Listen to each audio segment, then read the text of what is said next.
Bienvenidos a Voces de la Biblioteca Upasika.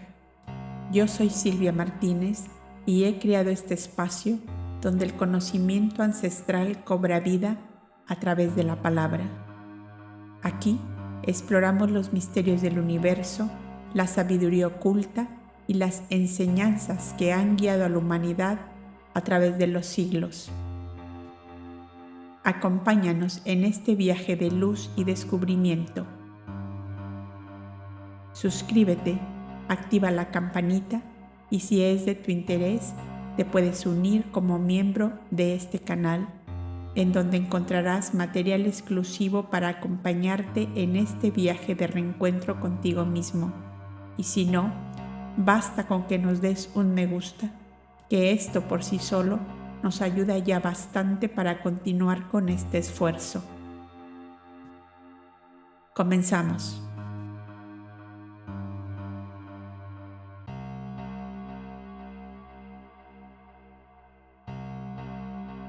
No todo mensaje necesita ser dicho. Algunos nacen del silencio y se expanden en el alma como luz invisible.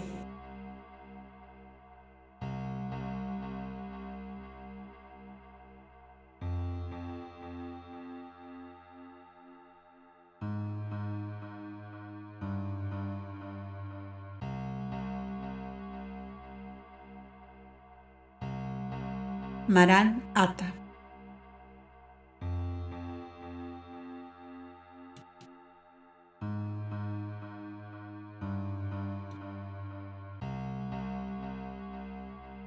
Mientras el Verbo eterno, hecho niño, dormía envuelto en la bruma de oro y rosa de esa encantadora inconsciencia que llamamos infancia,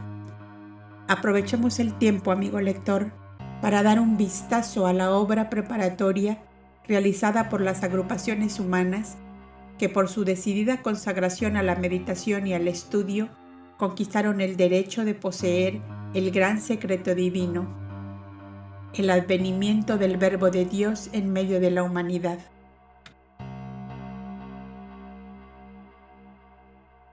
La forma en que dichas agrupaciones emplearon el gran secreto en bien de la evolución humana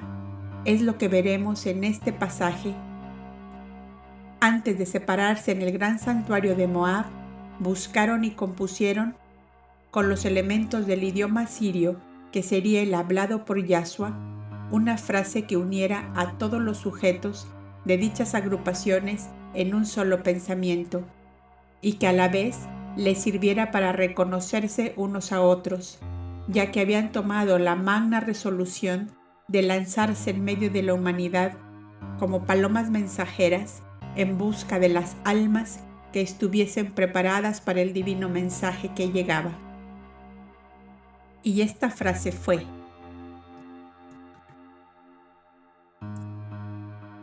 Maran Atta, cuyo significado es este: Nuestro Señor llega. Frase que dicha al oído y a media voz iría descubriéndolos a aquellos cuyo grado de evolución y cuya lucidez de conciencia ya les había anunciado que la hora solemne soñada por los profetas había llegado. Los tres viajeros del lejano oriente y el joven filósofo, estudiante de Alejandría, Filón, habían pactado con los ancianos el realizar los más grandes esfuerzos para abrir escuelas de divino conocimiento en cuantas ciudades y pueblos les fuera posible, sin despertar sospechas ni enconos de los poderes constituidos en unos y otros países. Baltasar de Persia tenía en Babilonia un compañero de escuela de nombre Budaspe, el que se retiró del santuario común para hacerse cargo de la anciana madre y de 4 sobrinitos huérfanos cuyos padres asesinados en un motín popular les habían dejado en el mayor desamparo. La palabra amiga, plena de esperanzas y promesas hechas al sacrificio voluntario, venida desde el alma de Baltasar a la de Budaspe,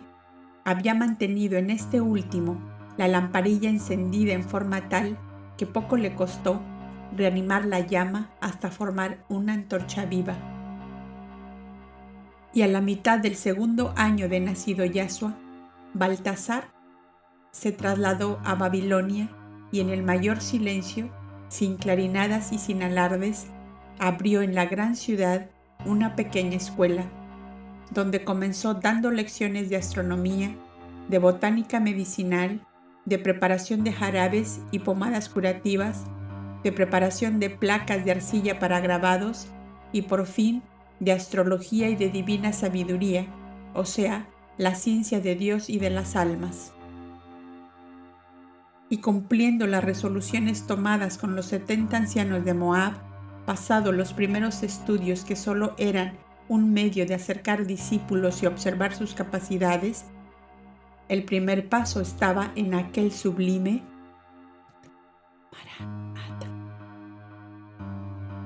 Y para predisponerse a esperarle era necesaria una purificación de vida. Los símbolos exteriores formaron una parte importante en todas las escuelas religiosas de la antigüedad y de la época precristiana. Y teniendo en cuenta los 70 ancianos de Moab y los viajeros del Oriente, que la humanidad en general se hallaba en la infancia todavía, resolvieron que fuera un acto material el comienzo o iniciación, o sea, una purificación y cambio de vida. Y este acto debía impresionar las mentes de los neófitos en forma que no se les olvidara jamás. Fue lo que en lengua caldea se denominó sabismo, que significa bautismo. Debía practicarse después de 7 días de recogimiento y de silencio, de arrepentimiento y de oración, en los cuales los neófitos pasaban revista a su vida anterior y medían sus fuerzas para la que iban a emprender. Se les vestía túnicas blancas y entrados en un estanque o corriente de aguas claras, se les derramaba sobre la cabeza diciendo: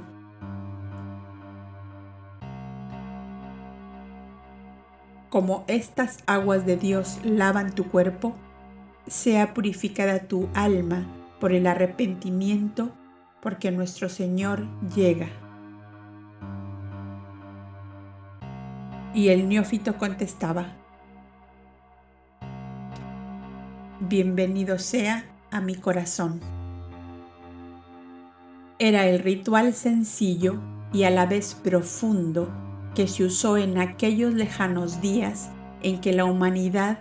espiritualista se preparaba a recibir al gran ser que debía anular todas las fórmulas exteriores, para no dejar más que el pleno y voluntario sumergimiento del alma en la divinidad, que es la culminación de la vida interior. Y esta práctica se fue extendiendo a través de las ocultas y secretas escuelas que en Palestina, Siria, Caldea, Persia y Arabia se fueron abriendo para preparar las almas a la mística siembra de amor de Yashua.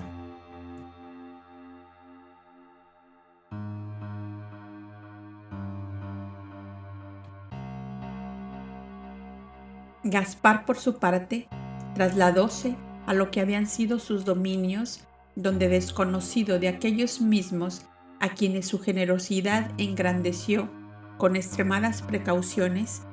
pudo abrir 2 pequeñas escuelas de conocimientos superiores disimuladas bajo el aspecto de taller de grabados en Srinagar.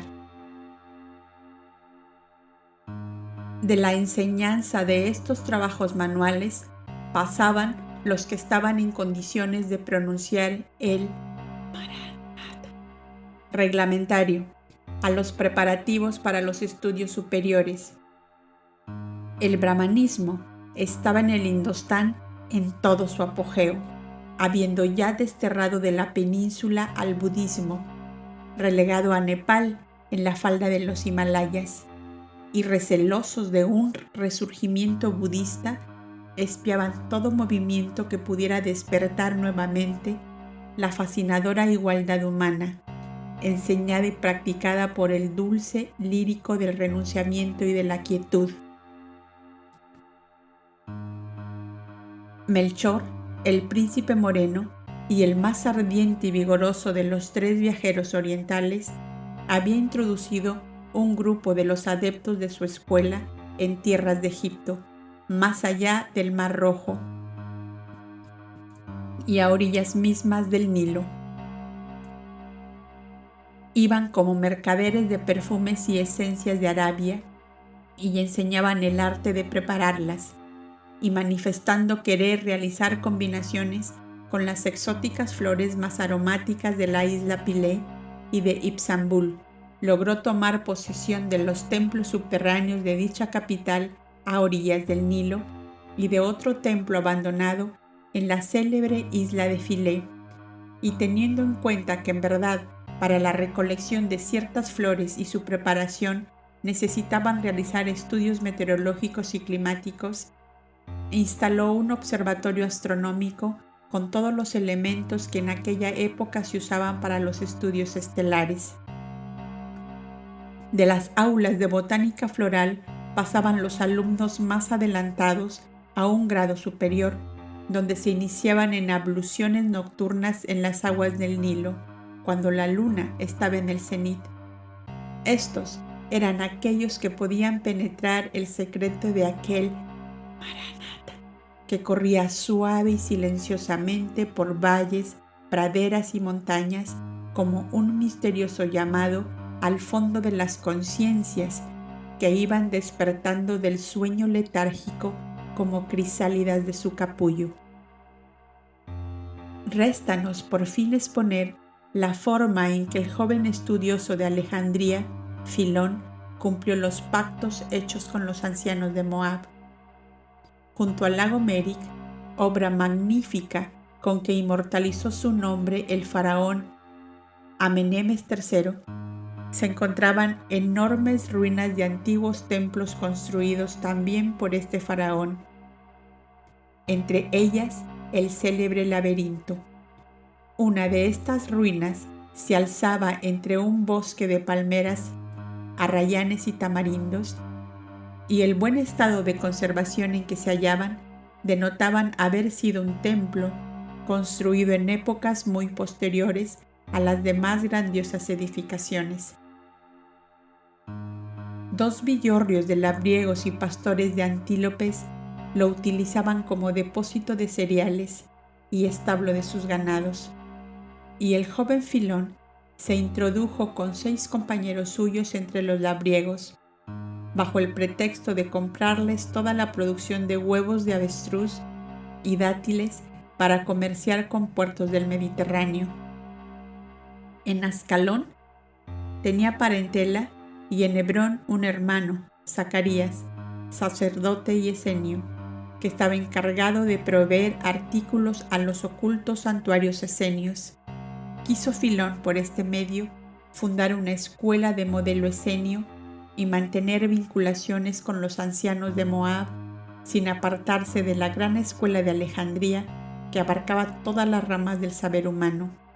El joven estudiante, dotado de claro ingenio, comprendía que la escuela alejandrina de Ptolomeo I, su fundador, después de 3 siglos, no era ya la misma de aquellos gloriosos días, sino que caída bajo la tutela de gobernantes incapaces de grandes ideales, empezaban a degenerar en una burda mitología de dioses y semidioses. Patrocinantes de las múltiples festividades que el capricho de los soberanos iban creando como medio de satisfacer el bajo instinto de los pueblos, y los 70 ancianos del gran santuario de Moab, por su parte, habían resuelto salir al exterior y por turnos de 7 sujetos, cada 6 meses, para visitar los santuarios pequeños y las granjas de familias esenias y hasta los más apartados pueblecitos y aldeas donde un solo esenio mantuviera la lamparilla encendida y el místico y silencioso Maranata se extendió como una bruma invisible desde las alturas de Moab hasta las costas del Mediterráneo. y desde las escarpadas y sombrías soledades del Mar Muerto hasta la populosa ciudad de Tiro, centro y foco del paganismo romano en el Medio Oriente. Desde tiempo remotísimo, cuando Tiro no era más que una fortaleza en un islote de roca apartado de la costa, había quedado como vestigio del antiguo poderío de los tirios, un viejo santuario o torreón, tétrico y siniestro por las innumerables leyendas de aparecidos y fantasmas que corrían entre el vulgo, para el cual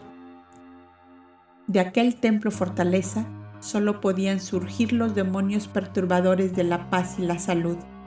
En realidad, era un refugio de leprosos arrojados de todos los centros poblados como inmundas piltrafas. Los terapeutas habían convertido lentamente en limpio y confortable hospicio la parte en que claramente se veía haber sido alcobas particulares de solitarios y monjes budistas, por algunas borrosas inscripciones que los siglos no habían oscurecido por completo. Mientras que el gran recinto circular del centro, cuya techumbre de cuarzo lo hacía parecer inundado de una bruma de oro en las horas de sol y de un diáfano azulado las noches de luna,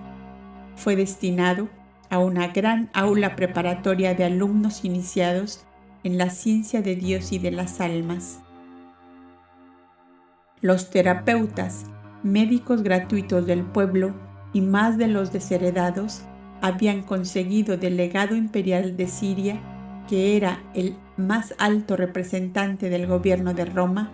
permiso de ocupar aquel viejo torreón como hospedería de leprosos y de enfermos infecciosos en general. Esto no solo no despertaría recelos de ninguna especie, sino que fue mirado como una obra altamente benéfica de aquellos inofensivos médicos populares, pues ahorraban a las clases acaudaladas de la gran ciudad el triste espectáculo de tan espantosas miserias humanas.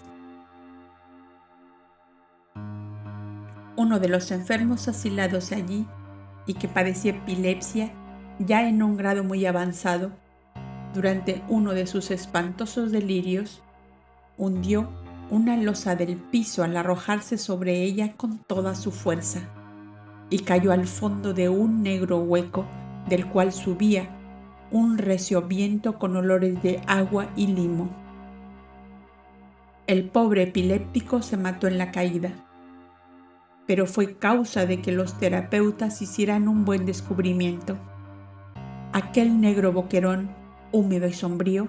era el comienzo de excavaciones que se prolongaban hasta las pendientes del monte Líbano, donde había hermosas grutas cubiertas de vegetación y donde surgían filtraciones de agua clarísimas que podían prestarle grandes servicios para ulteriores finalidades. El ardiente entusiasmo del apostolado les impulsaba a transformar en templo de sabiduría las cavernas de las montañas y las vetustas ruinas de fortalezas o de antiguos santuarios abandonados. El monte Hermón, la más elevada cumbre de los montes Líbanos, les recordaba el límite a que habían llegado hacia el norte, pues en sus hermosas grutas cubiertas de frondosos árboles y de frutas en abundancia, existía uno de los santuarios esenios más nuevos, pero también más expuesto a ser descubierto, aun cuando no llegaba hasta allí la jurisdicción del poderoso sacerdocio hierosolimitano, que a decir verdad era el único enemigo de los esenios. Aquella excavación que la caída del infortunado epiléptico descubrió a los terapeutas enfermeros había quedado desde la remota época en que mediante grandes terraplenes de tierra y piedra el rey Hiram de Tiro unió el islote de la antigua fortaleza con las poblaciones de la costa, formando así la gran ciudad marítima del Mediterráneo oriental. La gran afluencia de los mercadores de todas las comarcas de Oriente y de navíos de todo el litoral del mar Mediterráneo extendió la población heterogénea de la gran capital hacia las pendientes del vecino Líbano, cuyas faldas de verde y exuberante vegetación se vieron cubiertas de fastuosas moradas como de modestas cabañas. Y los esenios precursores de Yashua, los hombres del silencio y de la meditación, encontraron que aquella excavación, que partiendo del subsuelo del torreón de Melkart, continuaba hasta las grandes grutas del monte Líbano, de cuyas filtraciones nacía el Jordán, les acortaba enormemente la distancia hacia el santuario del monte Hermón y les ofrecía la ventaja de hacer casi la mitad del camino sin ser vistos ni observados por los habitantes de aquella comarca. Recorrida con gran cautela la excavación, les llevó a una gruta inmensa que presentaba señales y vestigios de haber sido dedicada a los antiguos ritos fenicios de Astarte, la diosa de todos los bienes. Allí encontraron un catafalco de piedra negra, un dios Adonis tallado en madera. Era pues el sepulcro del llorado esposo de Astarte, que según el culto y la creencia fenicia, moría de amor cada año en el estío pleno de flores y frutas, y resucitaba cuando llegaba el invierno con sus escarchas y nieves. La gran soledad de aquel paraje y unas pocas ruinosas cabañas abandonadas daban a entender que no era un sitio agradable para habitación. Unos pastores de cabras les dijeron que las gentes huían de aquella gruta, cuyos resonantes ecos y lamentaciones demostraban estar habitadas por genios maléficos. Los esenios, hombres de estudio y de superior conocimiento, buscaron la causa de tales sonidos, que en efecto pudieron comprobar. En boquetes o grietas artificiales o naturales de la caverna habían colocado hábilmente innumerables bocinas de cobre de diversos tamaños y estructura en dirección de los vientos, y eran los que producían los sonidos y lamentaciones que aterraban a las gentes. Sin duda, los creyentes de Astarte y Adonis simularon de aquella manera los lamentos y lloros por la muerte del dios de las flores y de los frutos. Pronto, el catafalco de piedra se convirtió en altar, donde las tablas de la ley de Dios y un candelabro de 7 cirios, representación de los 7 profetas esenios, ocupó el interior de la gruta. Y las bocinas de cobre se transformaron en pebeteros para quemar incienso de adoración al Altísimo, mientras sus hijos dejaban volar en ferviente oración el pensamiento. Los lamentos cesaron de inmediato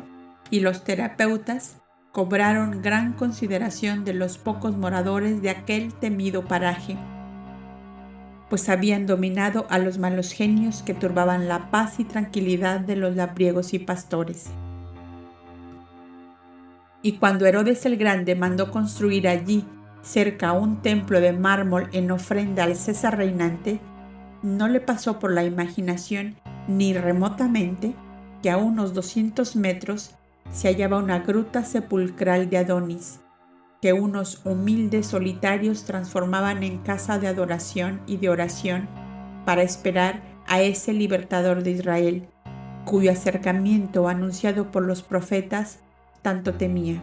y menos que ese hombre luz, genio transformador de la sociedad humana, descansaría en aquella gruta pocos años más tarde. Mientras meditaba, al final ya de su jornada, en la extraña situación en que se hallaba colocado entre el paganismo romano, cuyo exponente era Tiro, y el monoteísmo judío, representado en Jerusalén.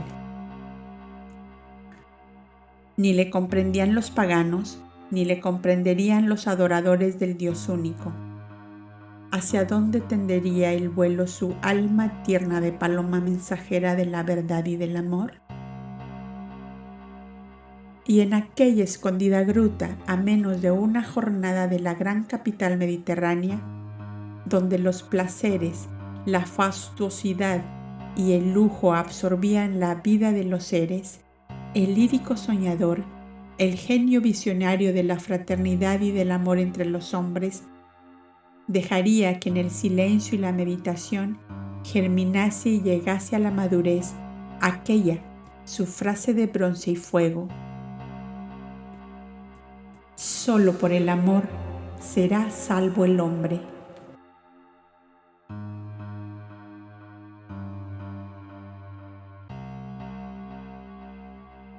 Mientras los esenios se multiplicaban para amplificar su obra preparatoria,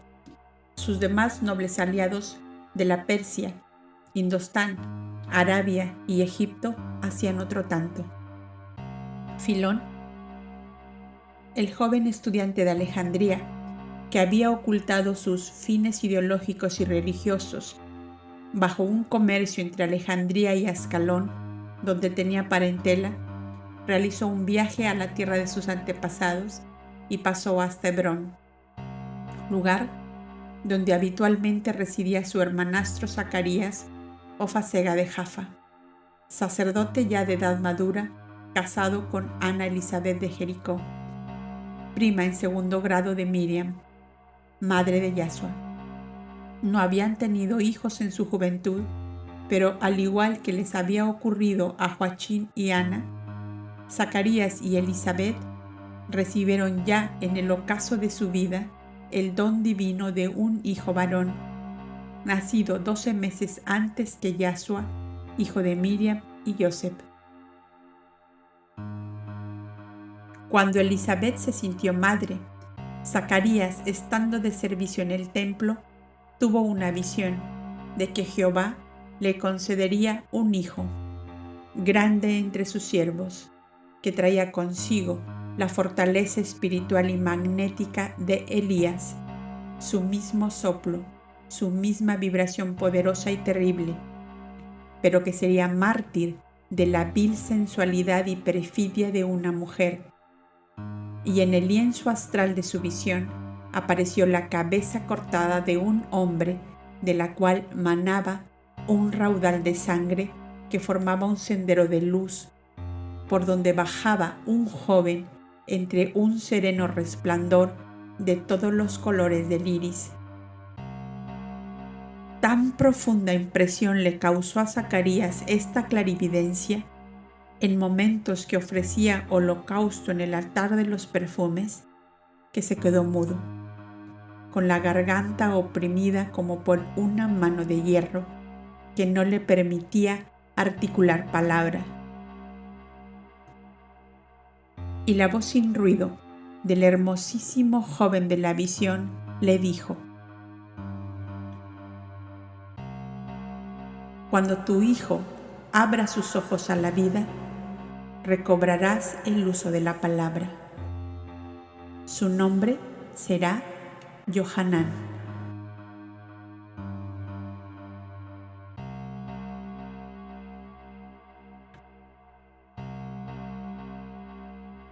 El buen hombre cayó de rodillas y tocó su frente el frío pavimento del templo, actitud muy usada por los hebreos esenios, cuya profunda humildad les llevaba a querer confundirse con el polvo de la tierra que todos hollaban. Así le encontraron sus compañeros de servicio en el templo, Simeón, Esdras y Eleazar, sin que él pudiera dar razón alguna de lo que le pasaba. Unos días después pudo escribir en una plancheta de madera: Jehová me anunció un hijo que será profeta y se llamará Johanán. Sus compañeros pensaron que estaba loco y uno de ellos le acompañó hasta una granja que el matrimonio tenía en Utah, muy cerca de Hebrón. Encontraron allí a su mujer y por ella supieron ser verdad que iba a ser madre.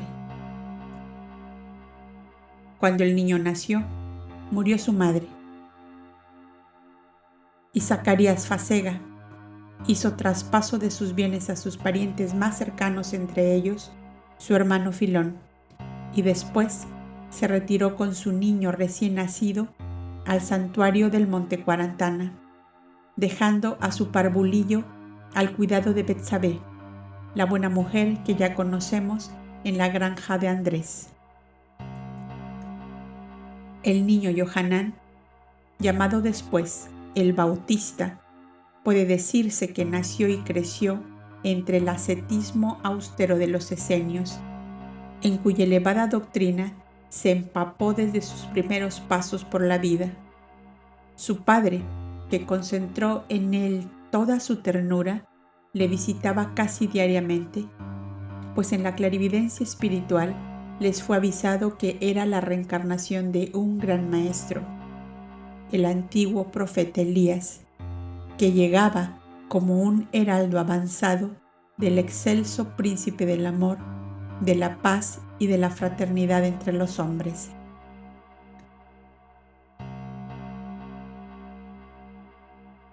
Y mientras Yahshua creció en Nazaret de Galilea, bajo la tutela inmediata de los esenios del Tabor y del Carmelo, Yohanan crecía también fuerte y vigoroso que aquel, bajo la amorosa vigilancia de los solitarios del Monte Cuarantana,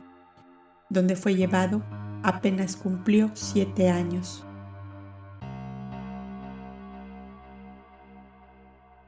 Gran violencia debían hacerse continuamente los esenios para educar y gobernar al niño, en el cual estaba cautivo el gran espíritu de aquel a quien consideraban el mayor de todos, después de Moisés, sobre todo los clarividentes que le veían casi continuamente envuelto en aquella poderosa aura de fuego de los espíritus de justicia. Cuando una avanzada evolución les acompaña, sentían grandemente cohibidos de tratarle como a un niño. Esto dio motivo a que Yohanan, mientras dormía tranquilamente en su celdilla contigua a la de su padre, su espíritu desprendido de su materia se les manifestó en el santuario con severo semblante, y con sus pensamientos, como centellantes relámpagos, les hizo comprender este sencillo discurso.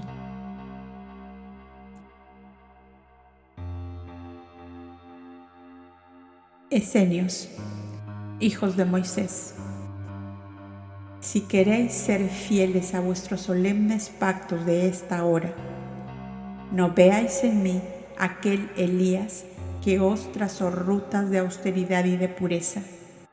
de desarrollo de elevados poderes espirituales, sino al niño Yohanan, que viene a vosotros para que le ayudéis a despertar a su realidad de estos momentos, mediante la severa educación espiritual y moral que debéis dar a todo niño que trae una misión. Si así no lo hacéis, la eterna ley, por sus propios medios, me sacará de entre vosotros, que demostráis una sensible debilidad a mi lado, y me llevará a quienes cooperen valientemente a mi desenvolvimiento y despertar espiritual.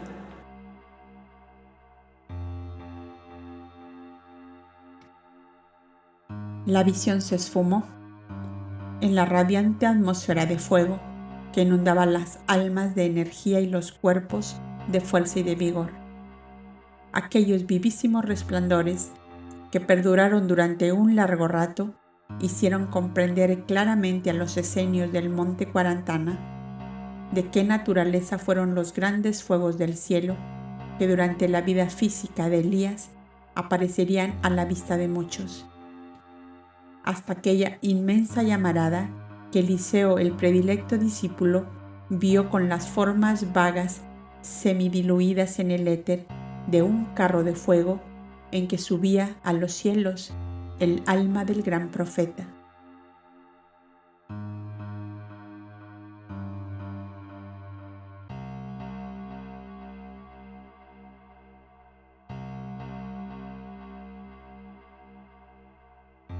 Al llegar el joven Filón a casa de su hermanastro, se encontró con la triste noticia de su viudez, y quedándose dueño por la cesión que él le hacía de la granja de Utah, instaló en ella una pequeña escuela de letras y trabajos manuales, donde puso como maestro a un joven llamado Andrés de Nicópolis, que era un artífice en la escritura en papiros, en madera y en arcilla. En el desenvolvimiento y actividades que desarrolló esta pequeña escuela, tuvieron gran participación Nicodemus y José de Arimatea, en años posteriores, como lo veremos más adelante. En la organización de esta pequeña escuela, Filón se detuvo en Judea cerca de un año, a los fines de dejarla establecida sobre sus bases sólidas y bajo los auspicios de los terapeutas de la Palestina, que recorrían el país en todas direcciones, lo cual les facilitaba grandemente el obtener alumnos apropiados para dichas aulas. Fue en tal momento que no pudo Rabsaces, el mago favorito de Herodes, ocultar por más tiempo al rey que los viajeros de Oriente se le habían escapado de entre las manos, sin que sus numerosos espías hubiesen conseguido rastro alguno de ellos. La cólera real no tuvo límites, y después de enterarse de boca de todos sus magos y augures que el libertador de Israel era nacido el día de la gran conjunción planetaria que conocemos y que por entonces debía tener cerca de 2 años, mandó descuartizar a su mago favorito y aplicar 100 azotes a los demás por no haber sido capaces de averiguar con su oculta ciencia el paradero del temido niño. Y fue para calmar su cólera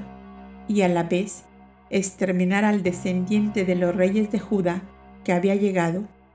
que ordenó la muerte de todos los niños nacidos de Betlem en los días de la conjunción planetaria.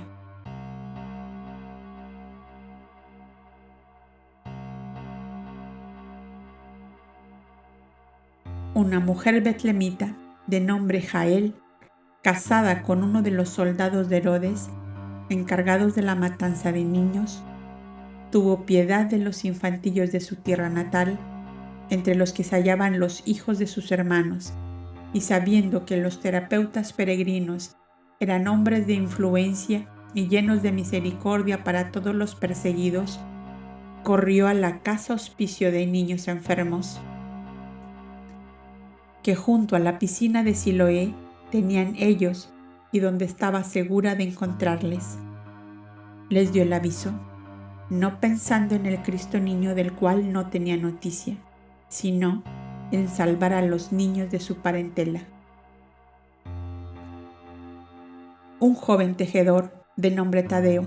pariente cercano del terapeuta regente de la casa refugio de Siloé, fue enviado a todo el correr de su buen caballo a llevar el aviso a Galilea, a los ancianos de las grutas de Tabor, pues temieron que algunas de las madres betlemitas, por salvar a sus hijos, dieran la noticia de cuál era el niño que buscaban, y que habiendo nacido en la casa del Cana y Sara,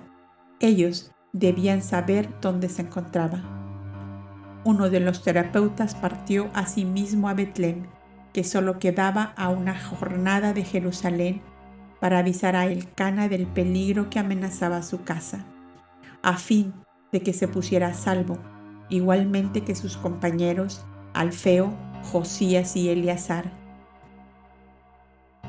pues que de haber una delación también les alcanzaría. Conocida como era la amistad íntima con Elcana el tejedor, cuya casa frecuentaban diariamente. Los 4 amigos se hicieron como uno solo para ayudar a Eleazar, que teniendo niños pequeñitos estaba más en peligro de caer bajo el hacha de los verdugos. Cuando las sombras de la noche caían sobre Betlem y sus montañas, que las primeras nieves empezaban a blanquear, los 4 hombres y las 2 mujeres, Juana, mujer de Eleazar, y Sara del Cana, montadas en asnos con los niños más pequeños, marcharon hacia la aldea de Engedi, a refugiarse en las grutas del monte Cuarantana, en cuya entrada estaba, como se sabe, la granja de Andrés. El terapeuta que les trajo a ellos el aviso recorrió en toda esa noche los hogares esenios donde había niñitos de la edad del Cristo Niño, a fin de que les pusieran a salvo. Y él mismo les indicó el antiguo sepulcro de Raquel al noroeste de Betlem, el que tenía acceso a una enorme gruta habitada a veces por algunos ancianos, mendigos sin hogar, o por algunos perseguidos por los odios sacerdotales y por los odios reales. Otros fueron hacia los estanques de Salomón, entre cuyas vetustas construcciones se encontraba la entrada a las grutas resplandecientes, en otro tiempo de oro y jaspe, de bronce bruñido y de mármoles finísimos, donde el rey de los grandes amores celebró sus nupcias secretas con Bilquis, la encantadora reina de Saba de la lejana Etiopía, a fin de ocultarla de la hija del faraón egipcio, que era la esposa reina. En aquel laberinto de montañas, entre las cuales corría el acueducto que terminaba en los estanques, podían ocultarse varias familias, que serían socorridas por los esenios de Hebrón y de Utah, donde se encontraba la granja escuela que fuera de Zacarías, y donde se hallaba entonces Filón de Alejandría. Enterado de la amenaza que pesaba sobre el niño Yahshua,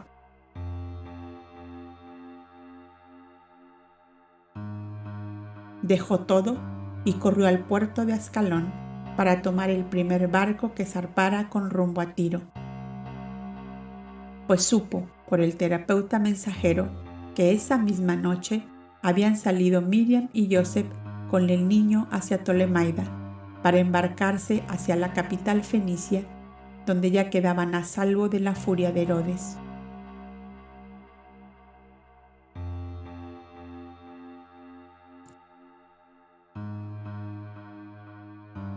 Pero Filón, que por sus vinculaciones y conocimientos del engranaje político de aquellos tiempos, sabía que el legado imperial de Siria no descontentaría a Herodes, gran amigo del César. Iba seguro de convencer a sus aliados esenios y a los padres de Yahshua de que llevarle a Alejandría era lo que más seguridad ofrecería para su vida. Él dijo a los terapeutas y a los dirigentes de la pequeña escuela de Hebrón: yo me llevo al niño con sus padres a Alejandría hasta que pase el peligro. Y en Judea, todos los que estaban en el secreto quedaron convencidos de que Yahshua era llevado a Egipto. Veamos cómo ocurrieron después los acontecimientos. A la altura de Capar, el velero en que viajaba Filón se vio arremetido por una furiosa tempestad que retardó la llegada al puerto de Tolemaida, donde él contaba encontrar a los terapeutas que conducían a Yahshua con sus padres hacia Tiro. Pero el retardo de la tempestad impidió que esto sucediera, y cuando el joven Filón llegó a Tolemaida, ya los viajeros que él buscaba debían estar llegando a Tiro. Siguió viaje hacia la capital fenicia, donde el Cristo niño, solo de 22 meses, había ido a pedir refugio a los paganos idólatras, por la persecución a muerte de que era objeto en su país natal. Había sido introducido con sus padres en el vetusto torreón de Melkart, que los terapeutas transformaron desde tiempo atrás en hospicio de leprosos, de inválidos y de huérfanos. Bajo aquellas sombrías bóvedas y enormes columnatas cubiertas de hiedra, bajo aquellos viejos muros almenados donde se refugiaban las piltrafas de humanidad doliente, penetró sigilosamente con sus padres, el que un día diría a las multitudes: yo soy la luz del mundo, y el que me sigue no anda en tinieblas. Yo soy el camino, la verdad y la vida, y el que oye mi palabra vivirá eternamente.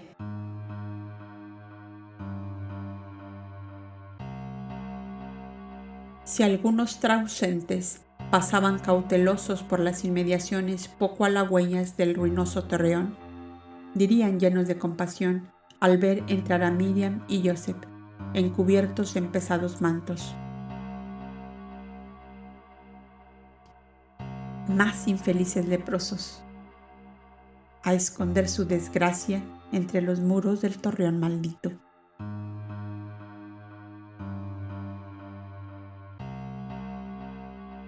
Y el terapeuta que los conducía pensaba silenciosamente: cuán engañosos y errados son los pensamientos de los hombres, al ver entrar en el torreón, en calidad de enfermos incurables, de desechos de humanidad, al que años más adelante curará todas las dolencias humanas con la suprema voluntad de su yo, aplicándoles la fuerza estupenda de su energía y su vitalidad.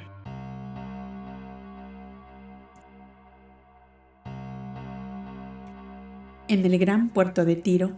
nadie pudo dar noticia a Filón de lo que deseaba saber. En aquella multitud de barcos mercantes que llegaban diariamente desde todos los puertos del Mediterráneo, ¿quién podía haber puesto atención en los humildes viajeros cargados de pequeños envoltorios y fardos que al anochecer de un día gris y lluvioso desembarcaban entre multitud de viajeros y se perdieron por las callejas de extramuros de la gran capital?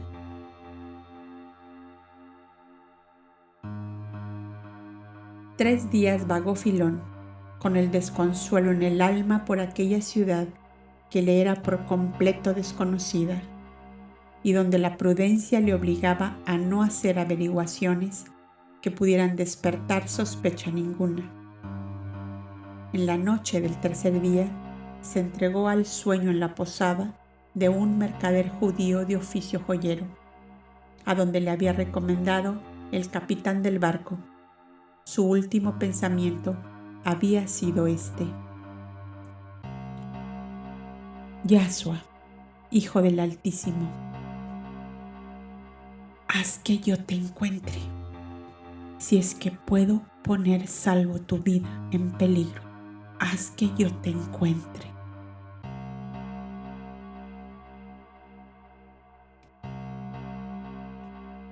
Y casi a la madrugada se despertó con el recuerdo vivo y nítido de haber hablado con Miriam, la dulce madre del ungido, que le decía: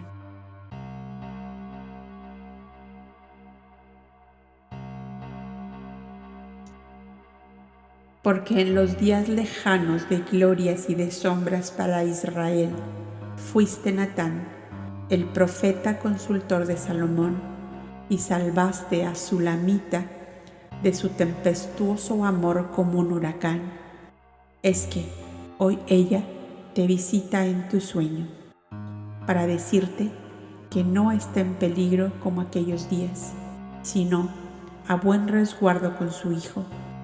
y espera la hora de volver al hogar abandonado. Vete tranquilo, Natán, profeta bueno y dulce, porque Sulamita descansa en seguridad.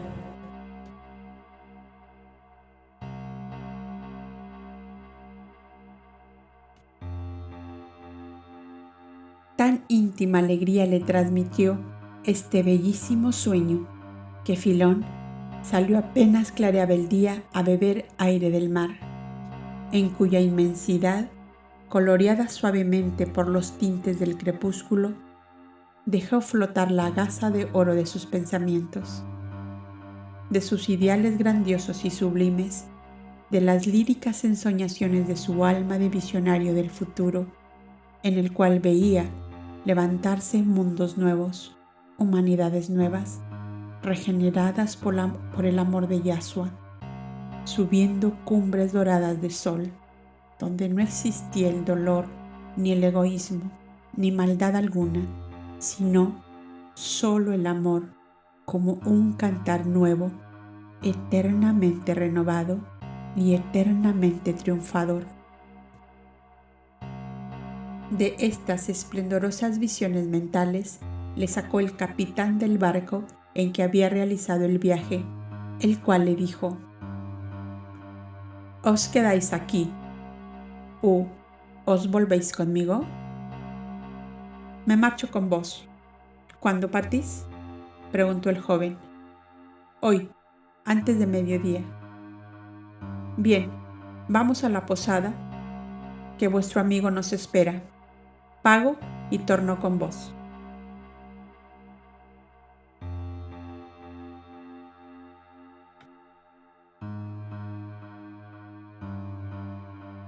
Unas horas después,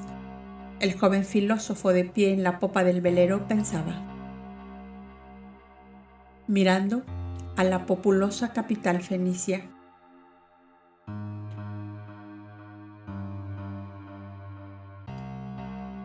Tiro, Tiro, orgullosa reina del mar en otras edades de grandeza y de gloria para ti. Entre tus torreones y tus palacios he perdido el rastro del dulce Yahshua, Salvador de los hombres. ¿Dónde le volveré a encontrar?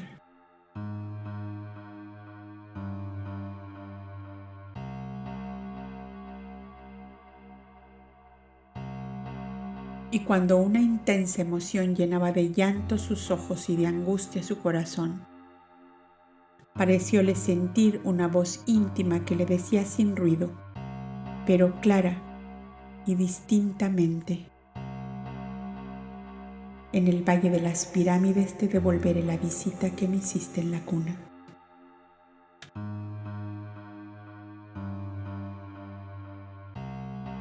Filón rompió a llorar, a grandes sollozos, que se perdieron entre los 1000 ruidos del embarcadero y el correr de los marineros al levar las anclas y chapotear de remos sobre las olas dormidas. El barco que le llevaba había dejado su cargamento de trigo de los valles del Nilo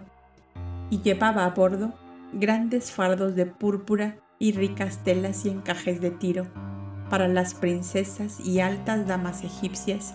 y para sus palacios, hermosos tapices de Persia. Y entre todas aquellas riquezas y cargas de gran valor, el joven filósofo alejandrino, perdido entre montones de fardos, escribía tranquilamente en su libro de notas los detalles de toda su peregrinación desde que comenzó su camino en seguimiento de Yahshua,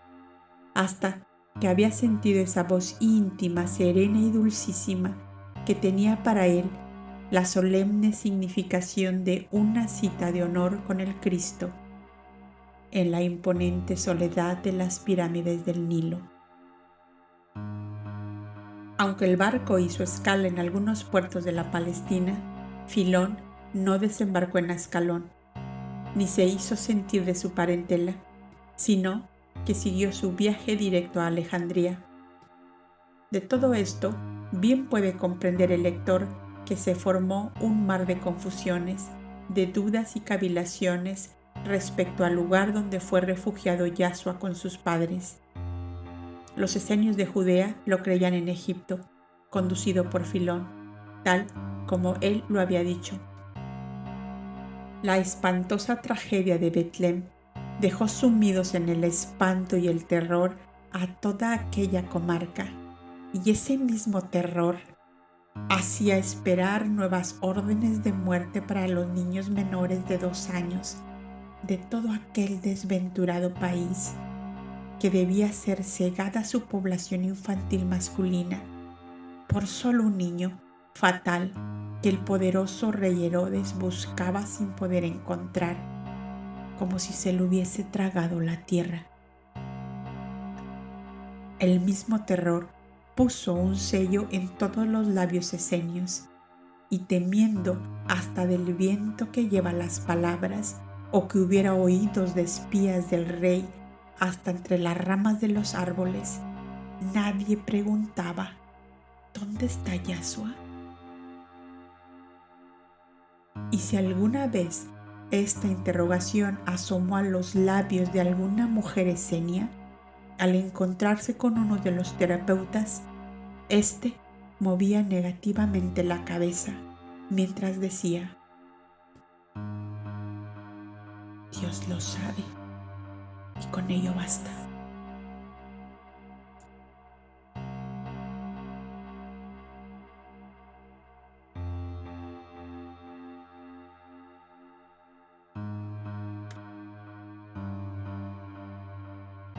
Las familias esenias de Hebrón, las de Betlem, dispersas por las montañas de Judea, sin tornar a reunirse hasta pasados varios años, y muchas de las cuales quedaron definitivamente en los parajes,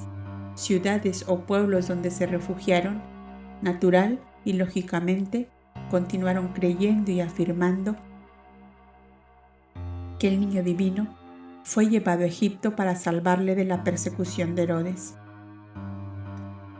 Los únicos poseedores del secreto, o sea, los terapeutas y los ancianos de los santuarios, se guardaron muy bien de desmentir tal noticia, toda vez que en ella estaba la seguridad del futuro Salvador de los hombres. Bien sabido y notorio es que las tradiciones orales se mantienen casi tanto como los relatos escritos, y muchas veces se ha visto en el correr de los siglos que una tradición se ha mantenido con fidelidad asombrosa, que a veces no se encuentra en los escritos, donde muchas manos van dejando huellas diversas en el noble afán de corregir deficiencias y buscar una mayor exactitud en conformidad con los hechos. Y de este amontonamiento de relatos, de recuerdos, de tradiciones alrededor del extraordinario y grandioso acontecimiento, el nacimiento del Cristo hombre, los cronistas cristianos han debido verse en grandes dificultades para espigar con destreza y acierto en ese inmenso campo de la tradición y de los tiempos y fervientes recuerdos de todos los que guardaban en su corazón algunas escenas de este drama estupendo. Si la biografía de cualquier hombre de figuración más o menos destacada presenta dificultades sin cuenta a los historiadores por la variedad de las aseveraciones que hacen los testigos oculares, o por lo menos más inmediatos a ellos, ¿qué no puede suceder tratándose del hecho soberanamente trascendental, el advenimiento al planeta de un ser tan extraordinario en su misión y en su vida como Yahshua el Cristo, en su última epopeya de amor en beneficio de esta humanidad? Por tanto, lejos deben estar de todo amador del Cristo las inculpaciones y censuras acerbas a las primeras congregaciones cristianas, por no haber acertado a darnos el fiel exponente de todos los acontecimientos y sucesos que formaron esa gran vida divina y humana a la vez, del Cristo nacido como un hombre en el país de Israel, y mucho menos si consecuentes con la verdad histórica de otros hechos como la destrucción de Jerusalén por Tito, las huidas frecuentes, colectivas o individuales de los primeros cristianos perseguidos por todas partes, aceptamos que debió existir imposibilidad material para catalogar, conservar y comparar unos relatos con otros, unos recuerdos con otros sucesos pasados.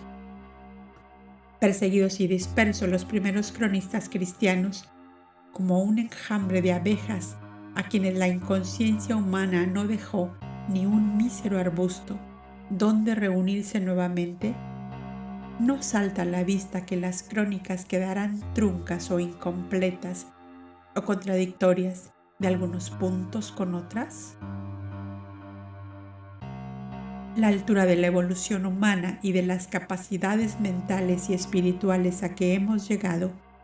nos obliga, por otra parte,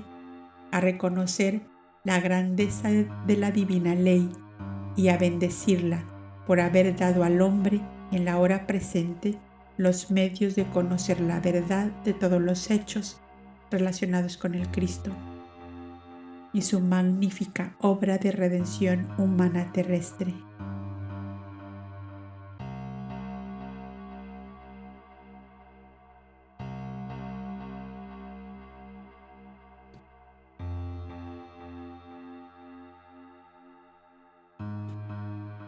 Y si tú también portas un mensaje sagrado, aunque aún no lo hayas pronunciado con palabras,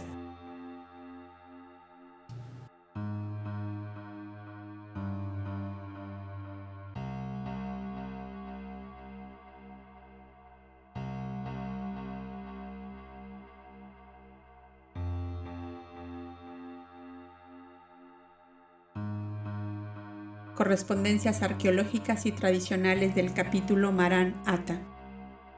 El símbolo Maran Ata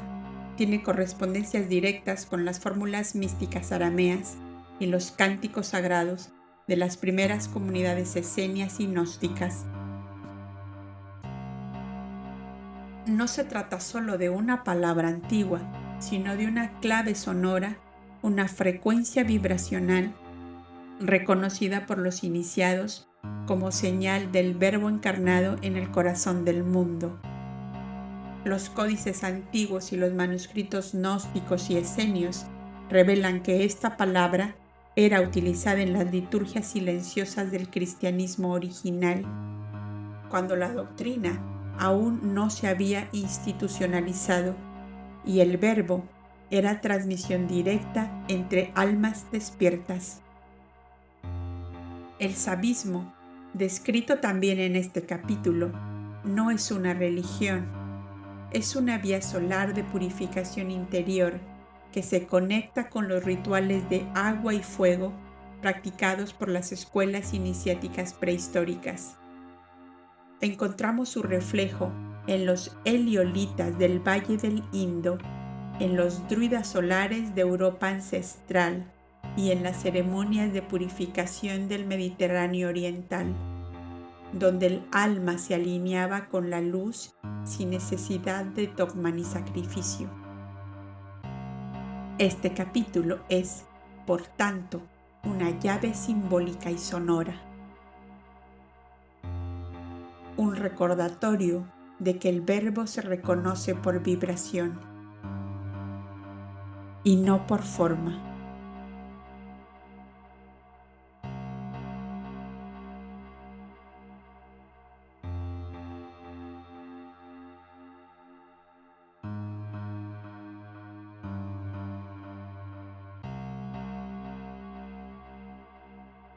Puente con la historia sagrada del capítulo Maran Ata.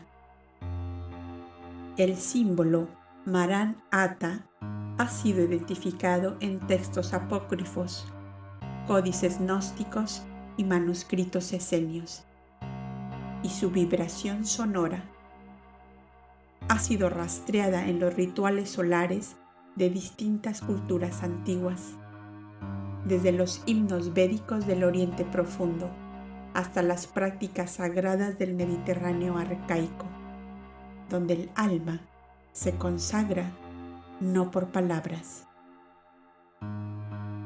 sino por resonancia. El sabismo solar descrito en este capítulo nos recuerda que los rituales más puros no nacen del dogma, sino del alma vibrando en su luz original.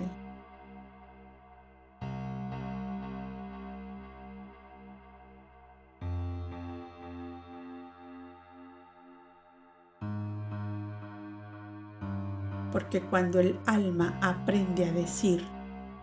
Maran Ata, no está pronunciando un nombre, está encendiendo una vibración que recuerda al mundo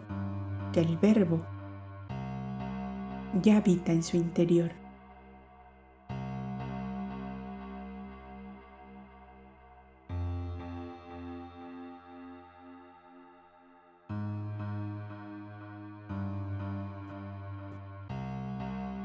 Nos escuchamos en el próximo capítulo, en las cumbres del Líbano.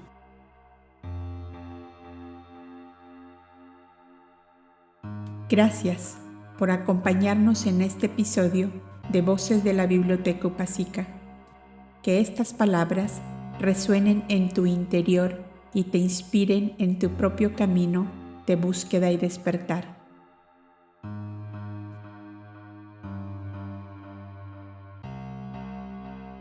Y como decía la gran Madame Blavatsky, la mentira baja estrepitosamente por un plano inclinado, mientras la verdad sube penosamente cuesta arriba.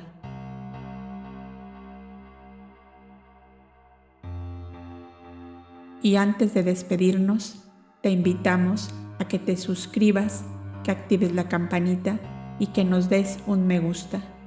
Y que si quieres ir aún más allá, te hagas miembro exclusivo de este canal,